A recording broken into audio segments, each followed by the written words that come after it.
전철을 소유했기 때문에, 내 소유이기 때문에 타는 건 아닙니다. 또 비행기를 탈 때에 그 비행기가 나의 소유이기 때문에, 그 수천억 가는 그 비행기가 나의 소유이기 때문에 타는 것은 아닙니다. 또한 고속버스도 그 버스를 내가 전부 다 샀기 때문에 타는 것이 아닙니다. 우리는 카페에서 차를 마실 때에 그 카페가 내 소유이기 때문에 들어가서 커피를 마실 수 있는 게 아니지요. 또 학교에서 공부할 때 그 학교가 내 소유이기 때문에 공부하는 것은 아닙니다. 잘 생각해 보십시오. 여러분들이 지금 누리고 있는 것이 얼마나 많고 얼마나 큰가를 알 수 있습니다. 그래서 오늘 질문을 드리는 것은, 대한민국에서 주어진 환경에서 여러분들이 누리는 것이 얼마나 됩니까? 또 하나님은 우리가 어떻게 살아가기를 원하실까요? 그런 우리가 하나님 앞에 어떻게 해야 될까요?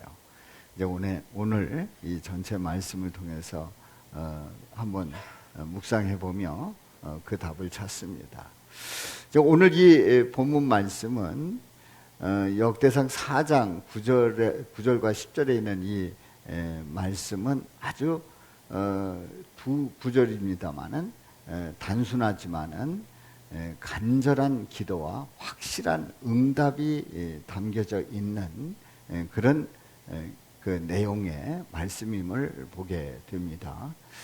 그래서 이 야베스는 내가 수고로 낳았다, 어머니가 붙여준 이름이에요. 고통이라는 이름입니다. 이 야베스가 이러한 상황에서 하나님 앞에 기도를 합니다. 주께서 내게 복을 주시려거든. 전에 성경을 보면 주께서 내게 복에 복을 더하사 나의 지역을 넓히시고 지경을 넓히시고 주의 손으로 나를 도우사 나로 환난을 벗어나 내게 근심이 없게 하옵소서 하는 기도를 드리고 있습니다. 자, 이 단순하지만 짧은 기도지만 하나님께서 그가 구하는 것을 허락하셨더라, 아주 분명하게 말씀하고 있어요. 자, 그래서 이 두 구절 말씀을 통해서 세 가지 질문을 던져 봅니다. 첫 번째 질문은, 고통 가운데 수고하여 낳은 야베스. 야베스는 누구를 말할까요? 야베스가 도대체 누구일까요? 두 번째 질문은, 하나님의 손길로 지역을 넓히시고 환난을 벗어나서 근심이 없게 하실 수 있으실까요? 과연 그렇게 하실까요? 세 번째 질문입니다. 하나님이 구하는 것을 허락하셨다. 하나님이 구하는 것을 허락하셨다는 뜻은 우리가 사는 현실, 이 현실에서 어떻게 나타나는지 질문을 해봅니다. 세 가지 질문을 통해서 오늘 말씀의 결론을 찾아봅니다. 하나님께서 하나님의 형상대로 인간을 창조하셨을 때 인간은 하나님에 대한 간절함이 있습니다. 하나님의 형상을 입은 인간들은 하나님에 대해서 간절했어요. 그 마음이 간절했습니다. 늘 하나님 바라보며 소망 중에 살아갑니다. 그리고 하나님에 대한 그 기대가, 하나님께서 이루시는 일들에 대한 기대가 절절했어요. 그야말로 늘 하나님의 은혜 속에서 살아갔던 인간들이지요. 하나님에 대한 기대도 간절했고 기도도 그러니까 그 기도하는 그 마음이 아주 확실했던 그 모습을 보게 됩니다. 그런데 인간이 하나님께서 응답하시고 허락하시는 그 놀라운 일들을 보면서 나도 저렇게 허락하고 싶다는 생각이 들었던 모양입니다. 다시그래서 인간이 교만해지고 하나님처럼 되기 원했을 때 결국은 죄짓고 타락하게 되죠. 타락한 인간의 속성은 하나님에 대한 간절함이 없다는 사실입니다. 그리고 하나님께서 우리에게 응답하시는 그 놀라운 응답에 대해서 별 관심 없다는 거예요. 타락한 인간의 특징은 하나님이 있으면 좋고 없어도 상관없고, 하나님이 뭘 도우시면 얼마나 도우며 또 하나님께서 뭘 응답하시겠는가, 이것이 타락한 인간의 속성이고, 사단은 그런 마음을 우리에게 주신단 말이지요. 그래서 우리는 하나님 앞에 간절함과 그리고 하나님의 확실한 그 응답에 대해서 별 관심 두지 않는 그 어리석은 그 인생을 사는 것이 얼마나 불쌍한지를 우리는 우리의 인생에서, 우리의 삶 속에서 얼마든지 볼 수 있지요. 자, 우리 성경을 보면 이제 족보 나오는 곳이 있습니다. 대표적인 족보가 어디죠? 마태복음 1장을 읽어보면 거기에 이제 아브라함이 이삭을 낳고 쭉 이어집니다. 그러면서 그 이제 족보가 나오는데, 사람들은 그 족보를 보기만 하면 성경이 무슨 사람을 낳는 그런 일만 하느냐 이러면서 그 족보 하나를 가지고 성경 전체를 평가하는 그런 사람들도 있지요. 그런 사람들은 틀림없이 마태복음 1장에서 2장으로 넘어가지 않았다는 사실입니다. 그냥 1장 읽고 끝내면서 성경 전체를 그렇게 평가를 합니다. 한마디로 해서 족보는 따분한 거예요. 그런데 성경에 진짜 그 족보가 쭉 나온 성경이 있는데, 무려 1장부터 9장까지 족보로 이어진 곳이 있어요. 바로 역대상 1장부터 9장까지 족보로 이어졌습니다. 이 족보에 보면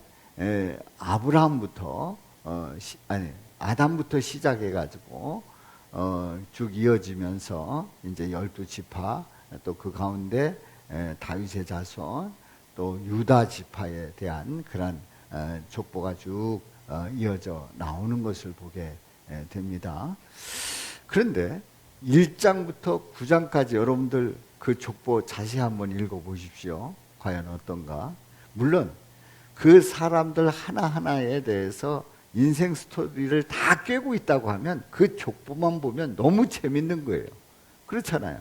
딱 누구는 누가 그랬지 그러면서 그 족보가 쫙 이어집니다만은, 그러나 처음 듣도 보도 못한 그런 인물들이 나올 때는 정말 따분한 겁니다. 따분해요. 그런데 4장에 족보가 이어지는 가운데 어떤 한 인물이 나오는데요. 바로 그 인물은 야베스입니다. 근데 그 야베스는 족보로 이어지는 가운데 4장에서 9절 10절로 기록되고 있는데, 아버지가 누군지, 어머니가 누군지, 누구랑 결혼했는지, 그의 자녀들이 누군지, 그게 족보 가운데 기록됐는데 이어지지 않아요. 그게 뚝 끊어집니다. 물론 어떤 분들은 그 야베스를 여기다 붙이고 저기다 붙이던 그런 분들이 있습니다만은, 어찌됐든 성경을 보면은 이 야베스는 뚝 끊어져 가지고 9절 10절에서 나옵니다. 그래서 이 9절 10절, 오늘 이 본문은 1장부터 9장까지의 족보 중에 하나의 사건으로 기록이 됐다, 이렇게 그 분석하는 분들도 있습니다. 어찌됐든 우리는 이 야베스라는 그러한 인물을 오늘 이렇게 보면서, 성경 전체에서 야베스는 지명이 있기는 합니다만은 야베스라는 인물은 여기 한번 딱 나오고 끝납니다. 여기서 나오고 끝나요. 그런 인물을 우리가 한번 보면서 이제 첫 번째 질문. 그럼 고통 가운데 수고하여 낳은 야베스는 도대체 누구를 말할까요?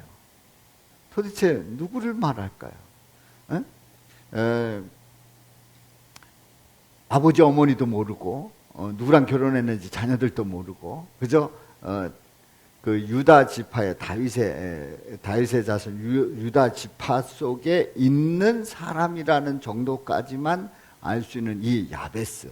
이 야베스는 누구를 말합니까? 한번 성경을 보도록 합니다. 자, 우리 같이 읽어봐요. 야베스 시작. 야베스는 그의 형제보다 귀중한 자라. 그의 어머니가 이름하여 이르되 야베스라 하였으니 이는 내가 수고로이 낳았다 함이었더라.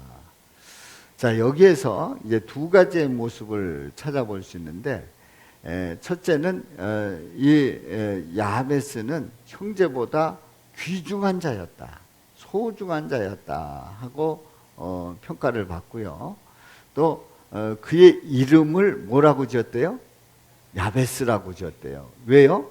내가 수고로이 낳았다, 고통 가운데 낳았기 때문에 야베스라 그렇게 이름을 붙였다는 거예요. 그러면 귀중한 자다, 야베스가 귀중한 자다 이렇게 얘기를 했는데요. 사실 인간이 존귀한 인간으로 이렇게 어떤 사람은 존귀하고 어떤 사람은 존귀하지 않고, 저는 그렇게 생각하지 않습니다. 모든 사람은 다 소중하고 아주 존귀한 존재라고 생각을 합니다. 왜냐하면 태어날 때 이미 엄마 뱃속에서 그 착상이 돼서 이렇게 자라고 태어날 때에 이미 수억 대의 경쟁률을 뚫고 엄마 뱃속에서 잉태됐단 말이에요. 그러니까 알고 보면 그 흔한 게 사람이다. 아닙니다. 그 전에 이미 수억 대의 경쟁률을 뚫고 어머니 뱃속에서 자라서 태어난 거예요. 그러니 얼마나 소중합니까? 생각해 보세요. 대학 입시라든가 회사 입사 때에 몇 대 1의 경쟁률을 뚫고 합격했다, 또 입사를 했다, 이런 얘기를 들으면 야, 훌륭하다. 그 중에 톱을 했다, 훌륭하다, 정말 잘했다, 박수 칩니다마는 그래서 몇 대 1의 경쟁률을 뚫고, 제가 지금도 경쟁률 잊지 않는 게 있어요. 첫 번째 경쟁률은 대학 들어갈 때 2.4대 1의 경쟁률을 뚫고 제가 신학대학에 입학을 했어요. 2.4대. 잊혀지지가 않더라고요. 얼마나 감사했는지. 또 하나의 경쟁률을 잊지 않는 게, 제가 그 대학 졸업하고 그 군에 입대할 때에 그 지원한 그 학습장교가 4대 전국 대학 졸업생의 4대 1의 경쟁률을 뚫고 그 입대를 하게 됐어요. 얼마나 감사한지. 그거 사실 별거 아니에요. 2.4대 1, 4대 1 별거 아닙니다. 수억 대 1의 경쟁률을 뚫고 그리고 엄마 뱃속에 자라서 태어났다는 거죠. 그러니까 아이가 태어나면 엄청 축하를 해주고 기뻐하는 것이 당연한 겁니다. 그렇습니다. 그러고 보면 여러분들은 다 흐질한 자예요, 존귀한 자예요. 존귀한 자예요. 너무너무 소중한 자예요. 그러니까 인간으로 태어났다 그 자체는 이미 존귀한 자임을 확인시키고 있습니다. 한번 존귀한 자들을 한번 보시기 바랍니다. 존귀하십니다. 위대하십니다. 예. 존귀한 분들이에요. 위대한 분들이에요. 정말 소중한 분들이에요. 자, 그런데 엄마가 이름을 붙이는데 너무 낳을 때 고생을 한 거예요. 낳을 때 무슨 일이 있었는지는 여기에 자세히 기록되진 않았습니다. 수고로이 낳았다는 거예요. 어쩌면 난산을 했을지도 모릅니다. 어머니들은 잘 압니다마는 그 해산의 고통이 얼마나 큽니까? 그런데 그 해산의 고통이 물론 고통스럽지만은 별 그렇게 진통 안 겪고 쑥 낳았다는 그런, 누구는 애를 쑥 낳는, 잘 낳는다는 거죠. 그렇게 잘 낳는, 그래서 그 해산의 고통이 생각보다 다른 사람보다 적을 수도 있어요. 그런데 이 야베스 어머니는 얼마나 고생을 했는지 수고로 낳았다는 거예요. 그래서 이름을 야베스라 지었어요. 야베스 하면 아주 멋진 이름 같은데요. 수고, 고통 이런 뜻이 있어요. 그러니까 야베스는 아예 야베스 이름만 딱 들으면 쟤는 엄마가 고생해서 낸 애구나 하는 그런 그 이름의 이미지를 가지고 있는 거예요. 쉽게 얘기해서 어떤 아이를 우리나라에서 어떤 아이를 낳았는데 에단이라고 지은 거예요. 에단 어떻습니까? 이름 멋있잖아요. 에단. 근데 에단이라고 지은 이유는 뭐냐면 낳을 때 얼마나 고생했는지 마음고생도 시키고 이 아이 가졌을 때 남편의 집에 들어오지도 않고 먹을 것도 없고 또 낳았는데 얘가 울고 말도 안 듣고 자라는데 얼마나 돌 때까지 자란 속색이는지 이름을 에단이라고 줬어요. 왜냐하면 애물단지라서 애물단지라서 에단이라고 지은 거예요. 그래서 걔를 평생 에단이라고 불러봐요. 그거 얼마나 이상해요. 근데 야베스는 그렇게 지은 거예요. 다시 얘기해서 이 야베스의 그 이름처럼 그 야베스는 고통스러운 그런 인생을 살아갑니다. 자, 이런 야베스의 모습을 보면서 그럼 이 야베스가 누구냐? 야베스가 알고 보면 어떤 누가 아니라 모든 인간들의 모습이 아니겠느냐 하는 얘기예요.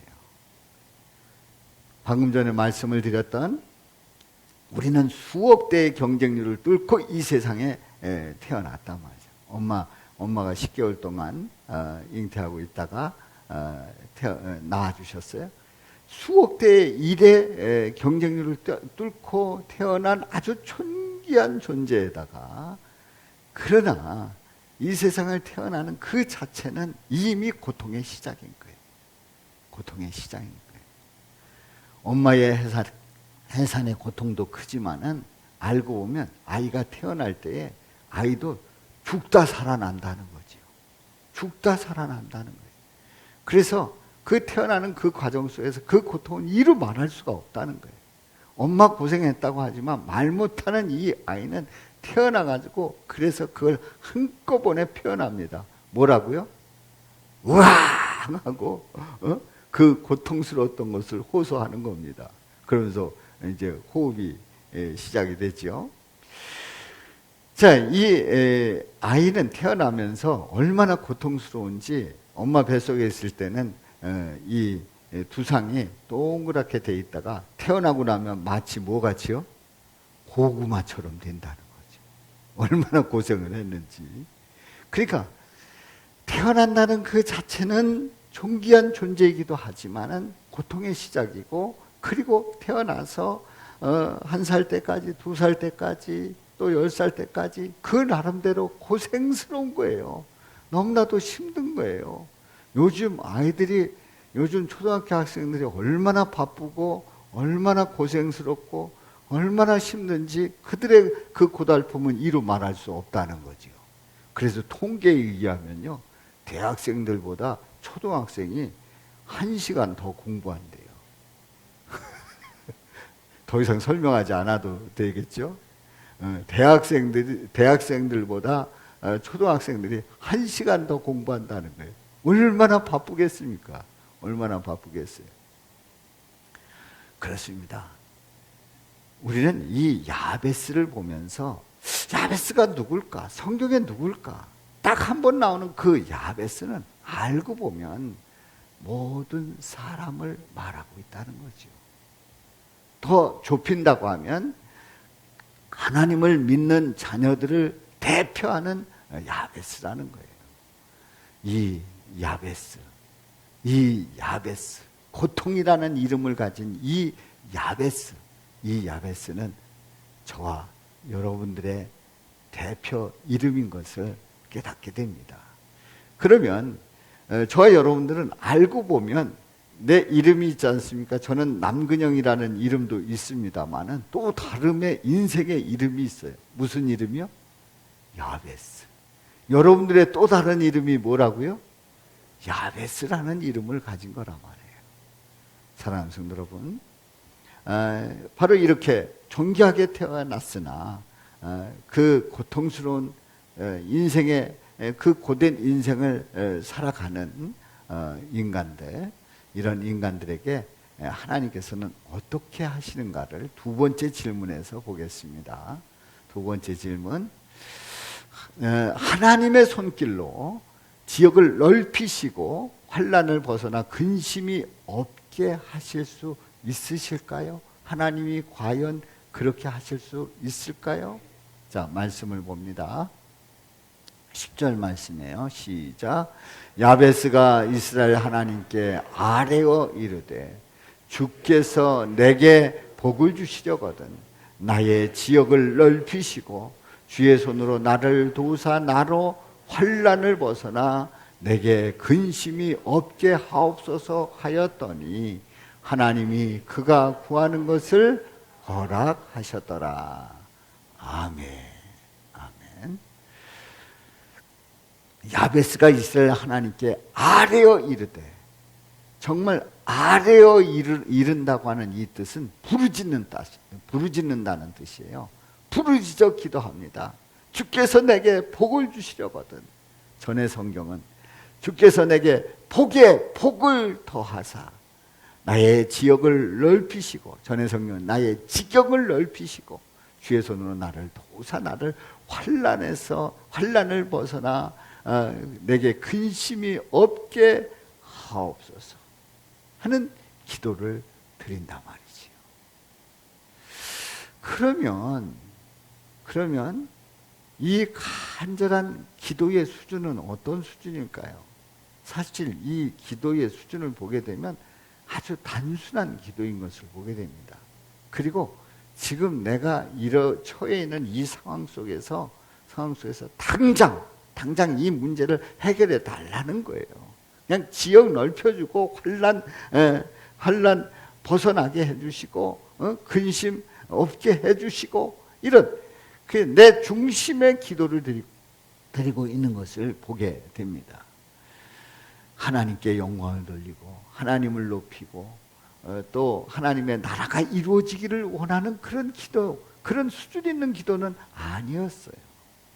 그런데요, 이 수준이 좀 낮아 보이는 단순한 지금 그 현실의 문제를 주님 앞에 드리는 이 기도입니다마는, 이 기도를 우리 하나님은 어떻게 들으실까요? 기도 수준이 낮아, 그렇게 기도하면 안 돼, 그리고 기도를 내치실까요? 아니면 그 기도를 들으실까요? 우리 하나님은 들으십니다. 아멘? 우리 하나님은 들으십니다. 하나님이 그가 구하는 것을 허락하셨더라. 그가 구하는 것을 허락하셨더라. 들으셨어요. 그 간절한 기도를 들으셨어요. 급한 기도를 들으셨어요. 그의 이름이 야베스, 고통이라는 이름을 가진 이 야베스는 태어나서 보니까 사는 게 만만치 않은 거예요. 힘든 거예요.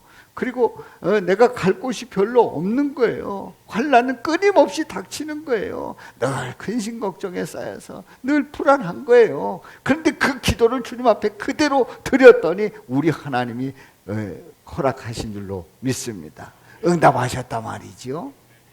사랑하는 성도 여러분, 우리 하나님은 이렇게 응답해 주시는데 우리가 기도하지 않는 이유가 있어요.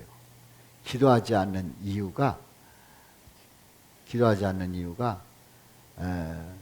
급하지 않던지 아니면 정신 차리지 못했던지 둘 중에 하나인 거예요.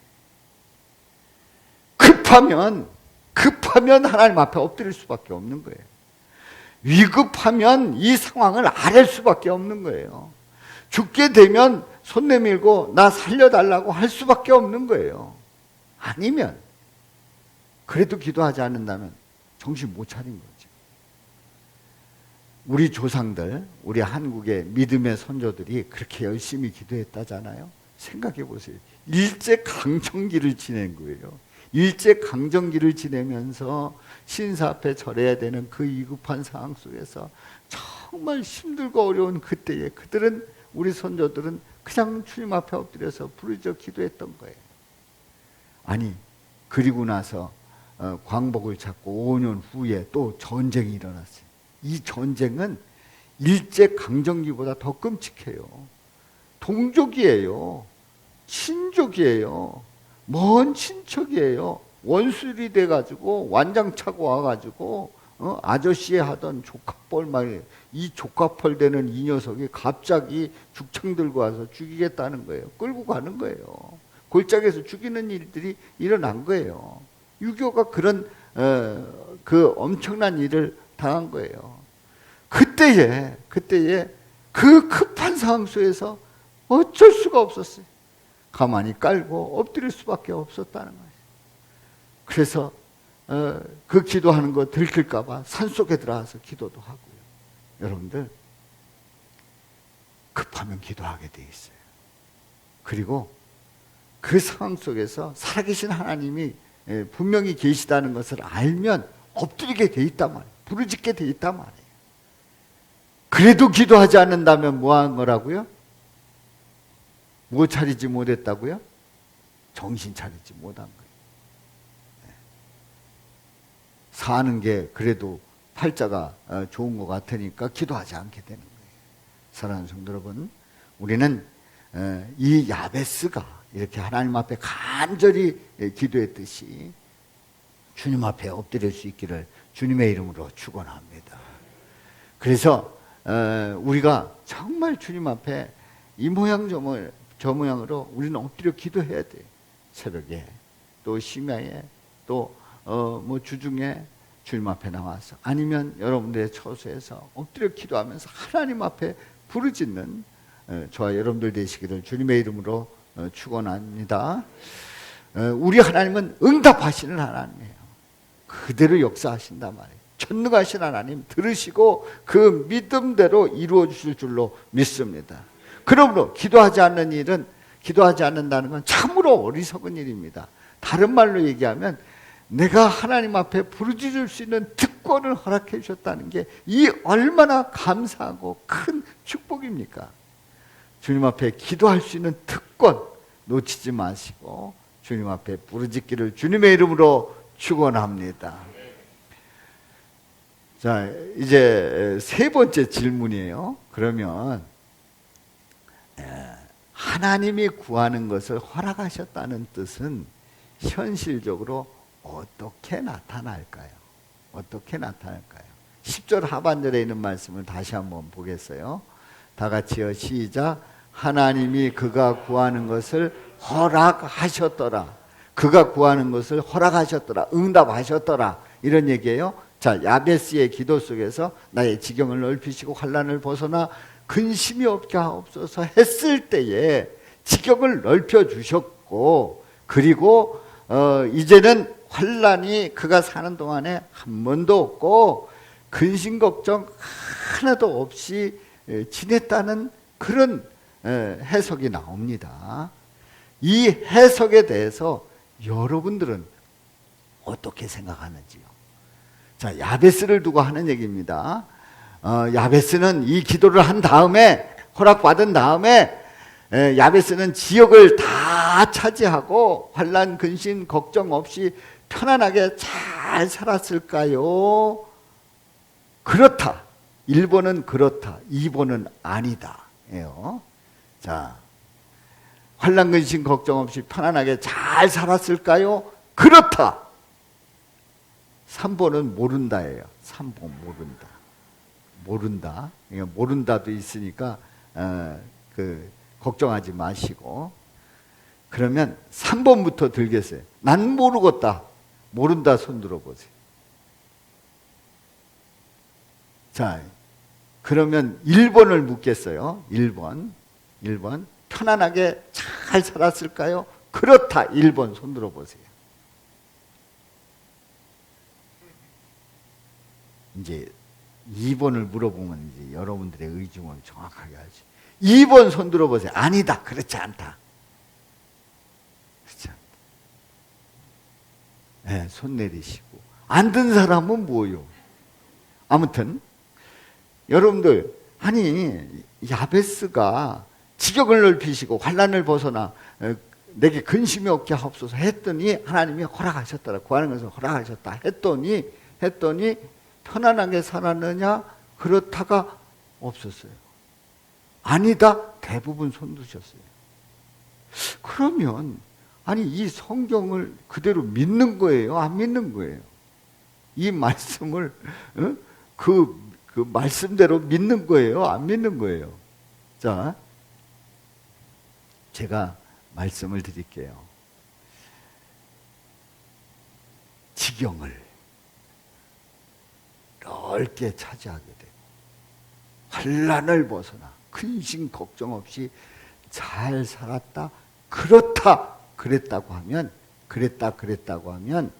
요것은 이 경우는 야베스가 바로 천국 간 거예요. 제가 말씀드리는 의도를 아시겠죠? 야베스가 어디 갔다고요, 지금? 천국 간 거예요. 야베스가 천국 간 거예요.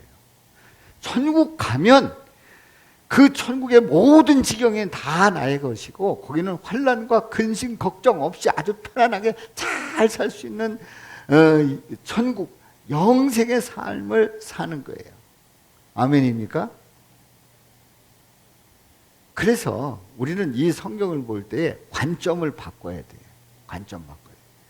구하는 것을 허락하셨다는 말씀에 대해서 관점을 바꿔서 다시 봐야 됩니다. 그럼 하나님이 허락하셨다는데 도대체 뭘 허락하셨다는가? 관점이 바뀌지 않으면 여러분들이 이렇게 신앙생활이 빗나갈 수 있어요. 성경, 아이고 다 틀려.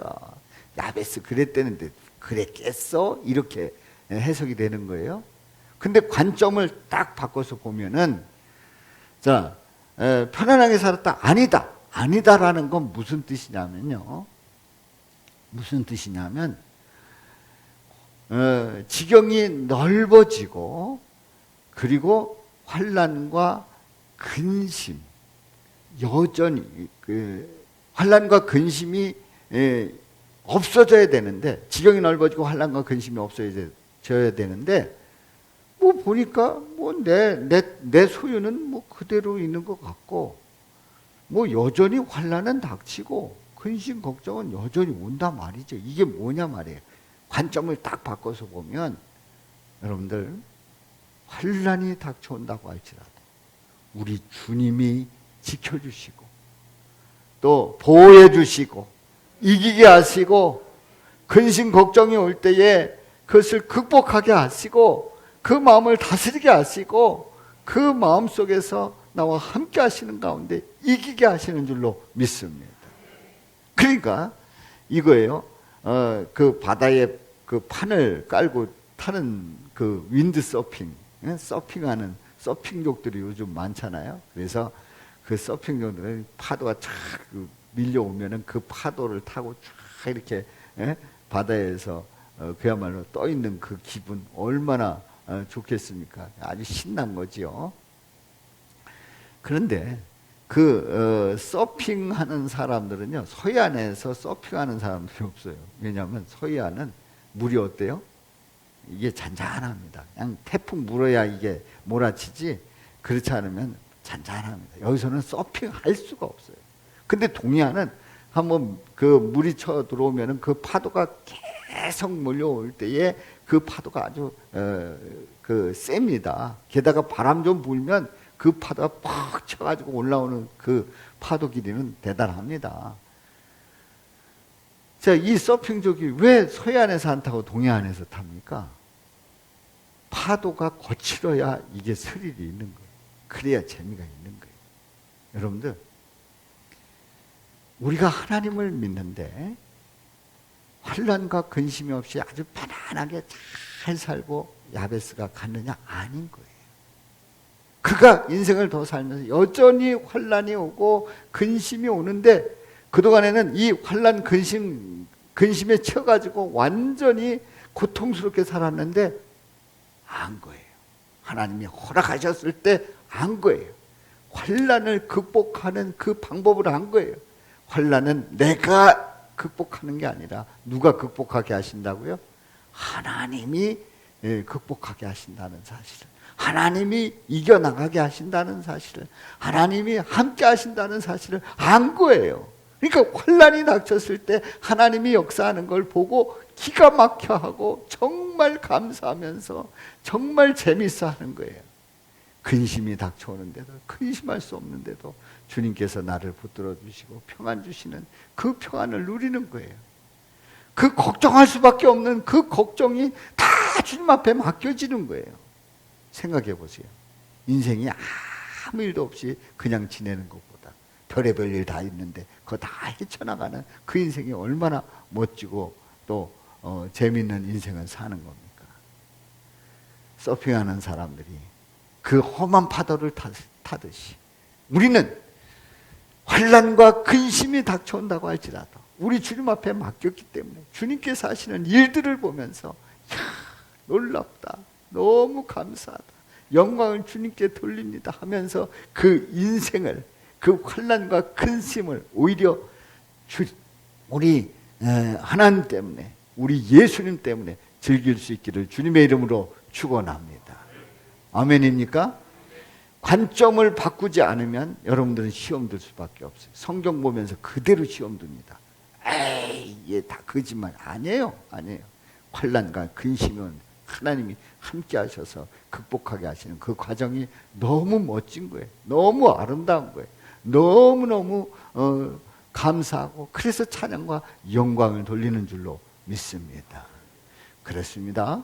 이렇게 하시는 그 결정적인 이유는 우리 예수님께서 십자가에서 우리 죄를 위해서 고난 받으시고 피를 흘리셔서 다 사해 주셨기 때문에 가능한 일이에요. 아멘입니까? 이걸 우리는 놓치면 안 돼. 이걸 놓치면 우리 예수님의 그 은혜로 우리가 환난과 그 근심을 이긴다고 하는 그걸 놓치게 되면 자꾸 자의식이 강해지는 거예요. 율법적이 되고 윤리적이 되면서 나의 자의, 나의 교만이 자꾸 커지는 거예요. 저는 절대로 이길 수 없어요. 고통스러운 인간으로 살아갈 수밖에 없는 거예요. 환난, 근심 절대 극복할 수 없어요. 그러나 예수님 때문에 우리는 이 환난과 근심을 이겨나가면서 인생을 즐기며 멋지게 살아갈 줄로 믿습니다. 그래서 예수님이 체포되기 전에 이제 나는 너희들을 떠난다 하시면서 하신 말씀이 있어요. 뭐라고 말씀하셨냐면 33절 다 같이 읽어요. 시작. 이것을 너희에게 이르는 것은 너희로 내 안에서 평안을 누리게 하려 함이라. 세상에서는 너희가 환난을 당하나 담대하라. 내가 세상을 이기었노라. 그렇습니다. 이 말씀하실 때 이 이후에 제자들은 예수님 십자가에 달리는 거 봤죠. 그 핍박 속에서 다 흩어졌죠. 그리고 벌벌 떨고 그 군데군데 몰려다니죠. 이랬던 제자들의 모습을 봅니다. 그런데 그 전에 우리 예수님께서 말씀을 합니다. 환난을 당하나 담대하라. 내가 세상을 이기었노라. 그러면서 너희의 평안을 주겠다고 말씀을 한 거예요. 누릴 수 있기를 주님의 이름으로 축원합니다. 그러므로 응답이 뭐냐? 응답은 하나님의 응답은 허락입니다. 응답은 허락하실 때 응답이 되는 거예요. 바로 기도의 응답은 하나님께서 허락하실 때 예수님 안에서 예수님의 이름으로 이루어진다는 사실을 믿으시기 바랍니다. 하나님이 허락지 않으면 아무리 기도해도 소용없어요. 하나님이 결제하지 아니하시면 진행이 안 돼요. 하나님이 허락하셔야 돼요. 그렇습니다. 예수님 이름으로 기도할 때 우리 하나님은 허락하십니다. 응답하십니다. 하나님 아버지는 인간들이 기도할 줄도 모르고 자기의 의로 그 환난과 근심을 다 극복해 나간다는 그런 생각을 가지고 있을 때에 예수님을 보내주셔서 예수님 안에 있을 때, 예수님의 이름으로 구할 때 응답된다는 것을 아주 분명하게 보여주셨습니다. 오늘 말씀 속에서 보면 야베스는 참으로 복된 사람인 것을 보게 됩니다. 야베스 이름이 우리가 이렇게 발음할 때 멋있어 보여도 이 이름은 우리나라의 뭐와 같다? 애물단지와 같은 이름이에요. 애물단지 같은 이름이에요. 그런 야베스, 그런 야베스가 아주 복 있는 사람이었음을 보게 됩니다. 수고로 낳고 나서 보니까 그 인생이 고통스러운 거예요. 너무나도 힘든 거예요. 그런데 그때에 하나님 앞에 기도한 거지요. 나의 지역을 넓혀주시고 나로 환난을 벗어나 내게 근심이 없게 하옵소서. 그렇게 기도했더니 하나님이 허락하셨다는 거예요. 하나님이 허락받은 하나님이 허락하시는 그 기도를 응답받은 아주 확신 있는 체험의 사람인 것을 보게 됩니다. 그래서 이 야베스는 복 있는 사람이다, 이렇게 얘기할 수 있어요. 더 중요한 것은 이 야베스는 인생을 대표하는, 모든 인생을 대표하는 사람으로서 결국은 예수님 앞에 나올 때에 그 인생이 하나님이 허락하셔서 그 지경이 넓어지고 환난을 극복하고 근심을 이겨나가게 되는 그 놀라운 은혜를 체험하는 예시를 보여준 사람이기 때문에 바로 이 야베스는 복 있는 사람이지요. 오늘날의 많은 사람들은요, 오늘 야베스의 기도처럼 그렇게 되기를 원해요. 그렇잖아요. 지경 넓혀주시고 땅도 엄청나게 해주시고 아파트도 다 내 이름으로 하게 해주시고 그 루원시티에 있는 성냥각처럼 쫙쫙 올라가는 저 아파트가 한 10채는 내게 되게 해주시고, 이런 기도를 그런 기도를 할 수 있어요. 또 환난이 내 생전에 없게 해주시고, 또 내게 근심 1도 없게 해주시고, 난 이런 인생을 살고 싶다. 현대인들은 그런 욕구 속에 살아갑니다. 어림없습니다. 인생 자체는 고통이에요. 이 세상에 살아가는 한, 영원한 천국에 가지 않고 이 세상에 살아가는 한 우리의 인생은 환난 가운데, 근심 가운데 살아갈 수밖에 없다는 겁니다. 바로 예수님 안에 있을 때에 우리는 환난을 이겨나갈 수 있고 근심을 이겨나가게 될 줄로 믿습니다. 어느 때까지요? 천국 갈 때까지, 이 세상에 살 때까지 우리는 항상 예수님으로 이겨나가는 겁니다. 그러므로 성도에게 있어서 기도의 응답은 뭐냐? 성도에게 있어서 기도의 응답은 하나님이 허락하실 때 예수님 안에서 이루어지는 거예요. 예수님의 이름으로 이루어지는 것이 바로 기도의 응답인 줄로 믿습니다. 이런 응답받는 역사가 함께하기를 주님의 이름으로 축원합니다. 그 성경을 가르치는 아주 귀한 그런 학자가 있는데, 브루스 윌킨슨이라고 하는 그 학자가 있어요. 박사가 있습니다. 브루스 윌킨슨이라고 하는 박사가 있는데, 야베스의 기도의 저자입니다. 그렇게 큰 책이 아닙니다만은 이 야베스의 기도가 얼마나 여러분들 보시는 바와 같이 저 책인데요. 이 야베스의 기도가 2001년도에 나왔더라고요. 2001년도에 우리 대한민국에 나왔는데, 대한민국에 2001년도 2월에 1세가 인쇄가 됐어요. 1세. 그러면 다 팔리면 2세를 인쇄합니다. 그런데 2001년도 11월에 몇 세를 기록하냐면 83세를 기록합니다. 83세. 그러니까 대한민국의 많은 사람들이 저 책을 가지고 있는 거예요. 저도 물론 한 권 가지고 있고요. 그리고 미국에서는 1년 만에 500만 부가 팔리는 그런 아주 기록적인 기록을 세운 책입니다. 그런데 그 책이 왜 잘 팔릴까 하고 책을 이렇게 다시 한번 보면 그 밑에 소제목이 있어요. 소제목이 뭐냐면 내 삶을 기적으로 채우는 기도의 원리. 내 삶을 기적으로 채우는 기도의 원리. 이렇게 소제목이 있습니다. 그래서 이 책을 보면 이 책은 뭐 활자도 크고 또 분량도 많지 않고 이렇게 해가지고 금방 읽을 수 있는 책인데요. 이 책에 보면은 그런 그 기도 체험했던 것들을 이제 나옵니다. 왜 우리가 이 기도를 해야 되는지, 기도 속에서 어떻게 응답하시는지 그런 내용을 그 소개하고 있고요. 그리고 본인도 그 위기 속에서 있었던 일들을 이제 소개를 하는데 본인은 어디 강의하러 이제 가는데 아니 그 교통사고가 났다는 거예요. 본인이 교통사고 난 게 아니라 그 앞에서 교통사고 나서 갈 수 없어서 이제 시간이 지체되는 가운데 보니까 그 약속했던 그 비행기를 놓치게 된 겁니다. 놓치게 됐는데 그때 기도했다는 거죠. 주님, 저는 꼭 오늘 가서 강의를 해야 되고 또 가서 할 일을 하기를 원합니다. 지켜주옵소서. 그랬더니 도착해서 보니까 연착이 됐더래요. 출발이 안 됐더래요.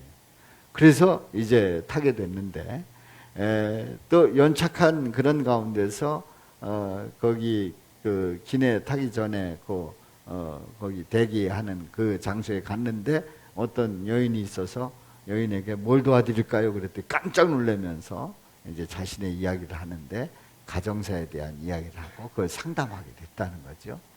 근데 상담이 다 끝나지 않은 상태에서 기내를 올라가게 됐는데 탑승하게 됐는데 탑승하고 나서도 이 이야기를 하나님은 끊지 않게 해주실 거라고 그랬더니 세상에 어떤 분이 옆에 앉으시라고 본인 옆에 있던 분이 가고 그 여인을 이렇게 앉게 해서 끝까지 상담할 수 있게 했다는 거예요.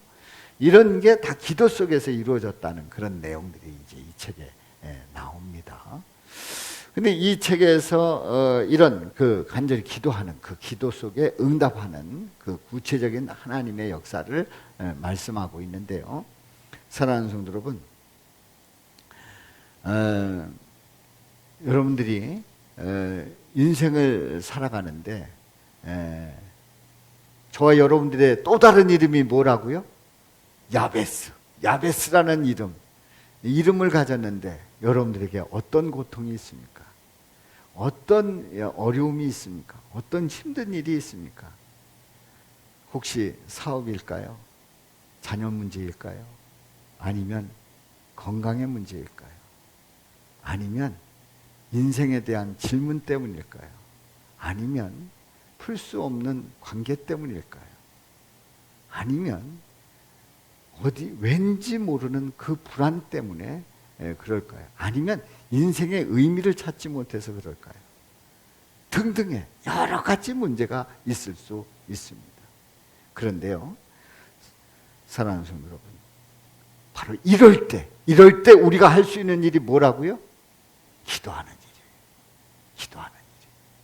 하나님 앞에 기도하는 일이에요. 하나님 앞에 엎드릴 수 있기를 주님의 이름으로 축원합니다. 우리가 엎드릴 때 가장 기본이 회개하는 거예요. 내가 하나님 앞에 바로 서지 못했음을 회개하는 거예요. 또 하나님 앞에 가장 기도의 기본이 모든 영광을 하나님께 돌리는 거예요. 영광과 존귀와 찬송을 주님 앞에 올려드리는 거예요. 그리고 여러분들은 있는 그대로 주님 앞에 아뢰 수 있기를 바랍니다. 어쩌면 수준이 낮은 기도일 수도 있어요.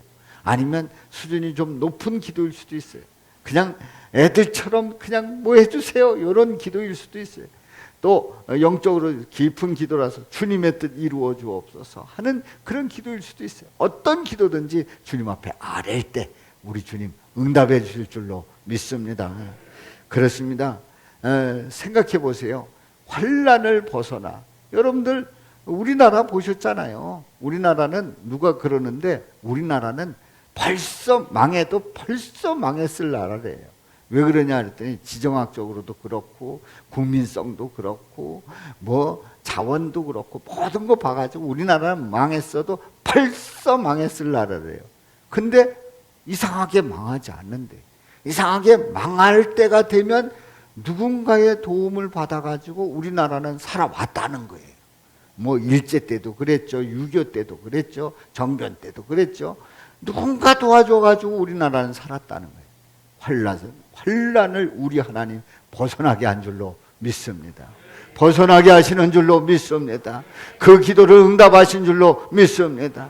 그렇습니다. 우리는 말할 수 없는 그런 근심 걱정거리가 있잖아요. 그런데 그 근심 걱정거리를 우리 주님은 사람을 만나게 하시고 상담하게 하고 또 위로의 말씀 주시고 깨닫게 하시고 그래서 그 근심을 이기게 하신단 말이에요.